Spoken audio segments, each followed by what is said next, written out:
Okay, after that we covered the basics for the CAM environment. I think that's also important that we look more deeper to some of the aspects or sub categories that are built in Fusion 360 for everything that regards the CAM process. So of course, as we have seen it last time, to machine your parts, you need to define tools for operation. Now, as I said, I've defined like some, I don't remember, 14 tools, I think, which will probably be really close to the real ones once we establish the actual tool library in the workshop. But that tool library can always change, and you can always adapt it. Moreover, in case of drills bits, because that will be the one that will change the most. Depends on the drill, the hole size that you want to mill or reamer or whatever. So it's important also to cover a bit of tool library. Now, tool library, it's really easy to find all the information online. So I won't go through like all the aspect, but just the base one to understand like the different categories, because Fusion it's a cloud-based software. That's the reason why we can collaborate multiple users on the same project. The same goes for the tool library, that's also cloud-based. And so that's, I think that it's important to understand the difference of where you save your tools, and that is the main thing. For the rest, everything can be found online pretty easy on YouTube or official tutorial as well. So to access to your tool library, you have different ways. You can right click here and do edit tool. That will bring you directly to the tool that you use here. You will modify it locally, but we will see it later on. Or when you open here, you can do tool select. So here is the one that I selected, but you can select another one. Now, in this way, you are always asking to adapt or to choose a tool in a single operation, right? So it's a specific tool change, tool selection in a specific operation. If you just want to open the tool library in general, it's here, tool library, in the manage tab. So you open the tool library, and that's what you see. So tool library, don't get overwhelmed by the old information. You can basically close those two, they don't matter a thing. That's what you are going to use. So you have the document and the cloud. Now the document is the one linked to the document that you have opened. Now you see as mini cam template, so it has the same name of your project, so the same title. You can change it or whatever, like if you change it in the name of your project, you will change also here.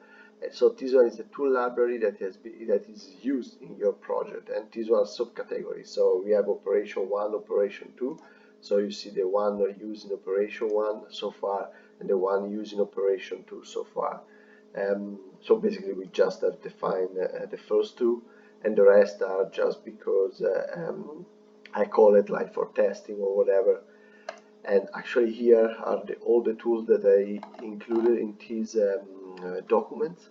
So if you then continue here to for instance a rapid out for the spot drill to define the holes, then you will see in operation 1 also here the spot drill to define the holes. So that's why it's here. I was trying that before, but basically it is just an organization that helps you to understand what tools are used in these documents.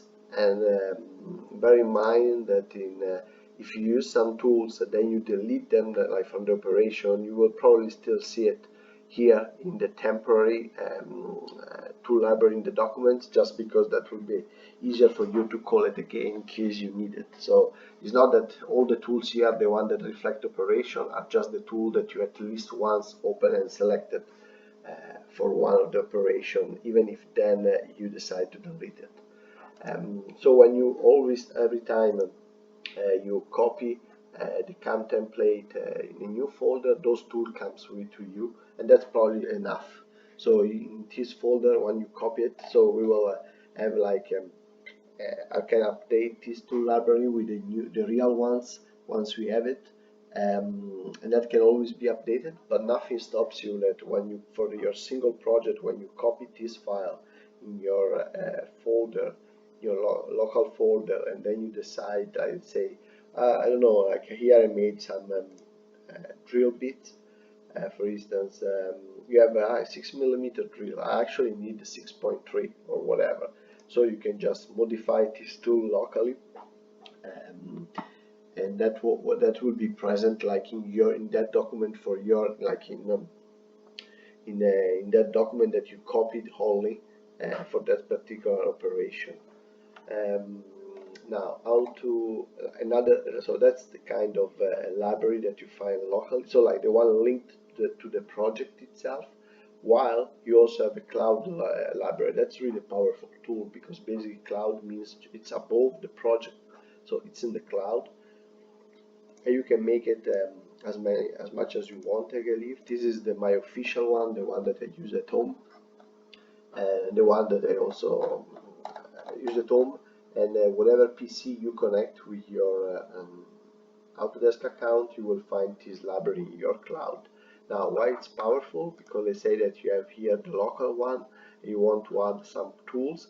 If you add them like locally in the only locally, like in the file that you copy in your project, every time that you will copy again this file from the source, the one that we have in the shared folder, your new tools won't be present. You have to create them every time. While if it's a tool that you use, you know that you will use it like several times, you can either tell me and then I can add it like to the official one, or you can just make like a second as mini-meal template for spare tools like in your cloud, no? So to add like a library, you go like either in the cloud, and here you should have a plus, so that's like add a new library, and we can call it as mini-meal tools, and then here you can create like your spare tools that you can call and transfer in the one that you are going to use. Now, that way we've seen the difference between the cloud and the local, the project linked library. We can see just really quickly how you can actually change, duplicate or edit some tools. So if you go in the official, the one linked to the project, you can organize tool based on the name, so they will be organized based on the number here, the diameter, the float length, and everything.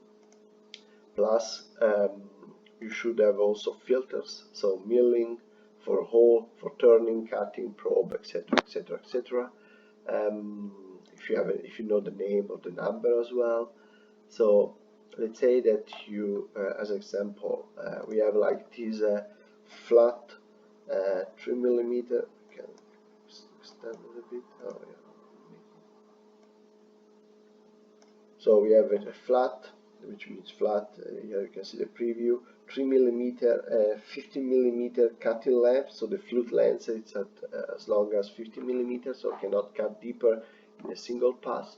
4 flutes, HSS, right? That's just like just an example. They say that you want to create, you have like another 3mm, but you want it longer, so you have like a 20mm cutting flutes. Now you don't have to remake totally new tool that will take away much more passages. You can just right click, you can edit, copy, and then copy another in your cloud one. Let's say that exactly, like we can make that example that should also explain all the other possibilities, should include also all the other possibility. You can duplicate the tool exactly in the same environment, in the same library, or you can just copy it. Then you go in your spare, where is it here? Your spare library, you paste the tool, so you have it here.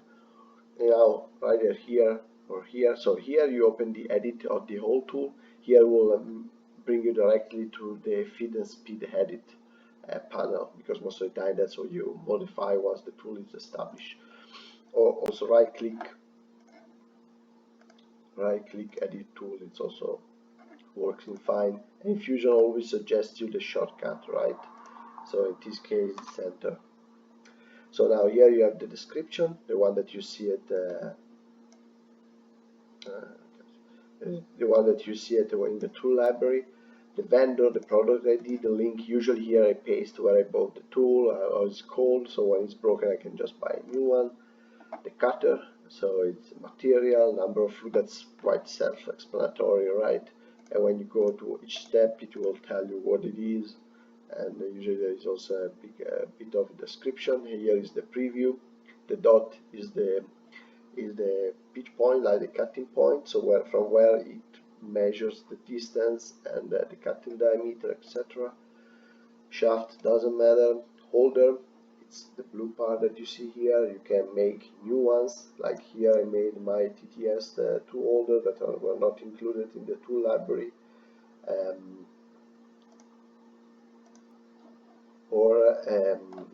It's better to use like the actual one that you have, because that can also be useful in simulation in case of fixture or anything, to understand if you are close to a bolt or not. And that was the one that was in use. Oh, it doesn't change it. Yeah, that's a cat 40, the one used on the ass. I guess this one it's a ER 16. But you can also create one pretty easy. It's just like made in steps. It's really self-explanatory. You can make. Then cutting data is when you have like your preset feeder speed. That's really powerful and useful, because otherwise every time you have to remember what you used in the past and blah blah.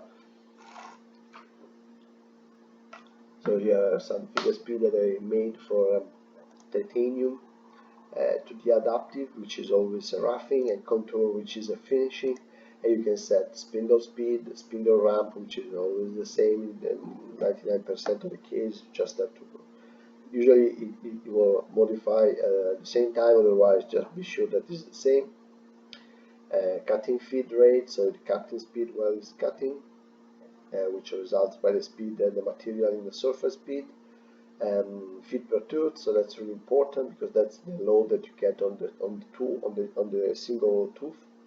And by keeping that one constant, if you know that your machine is cutting right this one, you can either speed it up and then move faster and still get the same cutting tool, feet per tooth. So you're cutting actually faster, but with the same stress on the tool and on the machine that the previous one. So it's really powerful, and that's how actually a machine is talk. They talk always in surface speed and feet per tooth. Feet and speed is what we use because it's just easier for us to to understand it, but actually what you will in the real world talk about, it's always feet per tooth and surface speed, because those are, let's say, more constant, so it's easier to actually adapt it. If you have a feeder speed, then RPM doesn't tell you nothing, because it's not in a relationship. If you have a feet per tooth and you maintain this feet per tooth, you can go faster as much you want, as long as your machine can provide that kind of speed, and speed up your spindle to reach the same feet per tooth. So you should have the same results and the same stress on the machine. Of course, the machine can take it. If you go way too fast for the machine, then that's not possible. Lead in, lean out means before start cutting. At this cutting feed rate, you have you move from the rapid to a leading feed rate to enter the material, cutting feed rate, and then lead out feed rate. And in the Fusion toolpath, it's really nice, because you see different colors. So you have green, red, green enter, red exit, yellow is the rapid, and then you have like this lead out feed rate in different colors. So you see here is the legenda. So you have yellow it's rapid, green is to enter, feed rate is blue, and then when the contour is finished, it gets green lead out feed rate, and then red lead out, and then red like to leave the parts. What else? Well, actually, no, in this legend it was the opposite. So it was, I guess, maybe no, it's what I said. Yes. Then you have a ramp feed rate, so it's what defines the helix speed or the ramp. So you have a ramp strategy where you, instead of plunging, you just ramp down a certain degree. That works both for helix and for ramp, which is another strategy to enter like the material. So that's the feed rate for that, and the plunging feed rate, which is the feed rate while you're plunging. Now, if you know that you never plunge into the material, this one can be set much higher. Usually I put like a 300, 500, because actually I'm just in the air.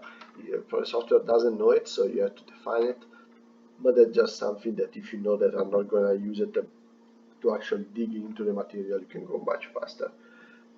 Fit for revolution automatic calculate, and those are passes link. So here I define that the maximum step down is 50 millimeter. You can leave it out as long as you remember. You can modify it like during the program. It's just like those are parameters that will be applied automatically, and that's the type of coolant. Based on what you select here in the G code, you would call an M7, M8, so mist or coolant or float coolant, or nothing, or hair through, both of them, 7M8. So that's what calls in the G code. Everything that you see here can also be changed during when you edit the toolpath. But then you remember that you had like this name called in the when you select the strategies, when you select like the feed speed, the preset, whatever you change there in the single toolpath, it will bring it to custom now, right? So it's not something that you can bring it to the next operation if you don't copy or don't make like a derivative strategy from the previous one. So in the future you have to remember those changes. So it's always better to update that page as well. You can add it as much as you want of cutter parameter and preset that you can use it. So for plastic, dialling, aluminum, steel, whatever. And then you have the last page, which is post-processor. What you really want to be sure that you have live tools, so that it's called in the G code. And then you have the number of the tool that has to match the one that you have in the ATC, so in the automatic tool changer carousel. We have 10 tools in total. Actually, the 10 tool is occupied by the probe, which is needed for G working coordinate location and tool touch off. So actually, you have 9 tools. So this number has to be between 1 and 9 on the ask, and not accept more. So those will be the one that you have to change all the time based on the operation you do. And you want the number here, which is number of the tool, it's always the same on the offset, length and diameter, because that's what is called with the G43H. That's the length in the G code. If this one would be like 3, then that's really a mess, because you have tool number 1, but actually in the G code you will call the tool offset of the tool number 3, so that will make a big mess. When you see those things, that's always present also in the strategy, and everything means that there is an expression that defines that expression is like equal to number in this case, or in the chamfer it's something that I put it, so like based on the cutting length you can define certain height. So if you have always like some logic in the operation, you can create an expression to be automatically calculated, and that's it. Then you have the comment page. This one will be next to your tool, next to the name. Sometimes it can be useful because some special post processor that you can modify in Fusion, you can call based on the comments some feature in the G code. That's something that I use to, like, for instance, do mill turning, so to use the vertical CNC as a lathe. But that's a totally another topic. So in case you need something like that, you can discuss what is possible to do. Right, and this was just an example. For the rest, it's all the same. You can also make form tool. You should see it here. So if you go in filter, you should have a form tool. No, so it should be the thread one. Yeah, like this one. When you see this symbol, it's a form tool. You see that's a single point thread mill, and that was the radix where is actually the cutting point, and this one was generated. So here you don't see it because it's a form tool, so that you can generate the CAD, and you import the CAD to define the tool. That's because in Fusion single point thread milling is not really well, I mean, it works fine, but you cannot define as much parameter as you want. That's why it's better to use a CAD in that case, but that's just like a specific case. Otherwise, um, Fusion it's able to make whatever tool you want, and if it's not, then you can use a form tool to make it. You have like face mill or whatever. In case you want to add like your new library, like a new tool from scratch, you just press plus. You select which tool it is: taper, flat mill, boring, or that's kind in the case of lathe, or use as a lathe. Hole making, boring bar, drill, spot drill, central drill, reamer, etc., etc. Probing, the type of holder, and the rest. When once you select that, the rest what you see it will bring you to that. So you define the name, then cutter, etc., etc., etc. Pretty easy, pretty self-explanatory. I think that's it for the tool library. And then here, when you open this one, you just press select, and you can select in your inside your local project library. Of course, here you see there is not all the tools. Why? Because to the adaptive, those are the tools that can actually do to the adaptive. So it knows that the drill cannot do that. That's why you don't find it. But I want to take something from another library, then from your cloud library, or like for your a library, you take a tool, you select that, you select also the cutting parameter, so it gives you, like, in case you pre-made it, you can say which one you want, and when you press select, you will see this tool now nominated here, plus afterwards you will also find in your project linked library, because you actually use it, as I said, at least once in the toolpath. And if you delete it, it will always be present here anyway. You have to manually delete it from the local one, which doesn't make much doesn't make sense, but to just let you know that that is the reason why you can find it there as well. And that's it. That's everything that you need to know about the tool library. And I think in the next videos, if there are not any requests, we can go and look close to what every operation does and where it's better to use it. Drilling, which strategy I found it really useful, and yeah, here is a lot, so will be separate videos. But again, all this information are also available online. I just think that it's better to highlight some tips and tricks that took me like years to get it right, and that way will short a lot your learning curve. Okay, see you next time. Bye bye.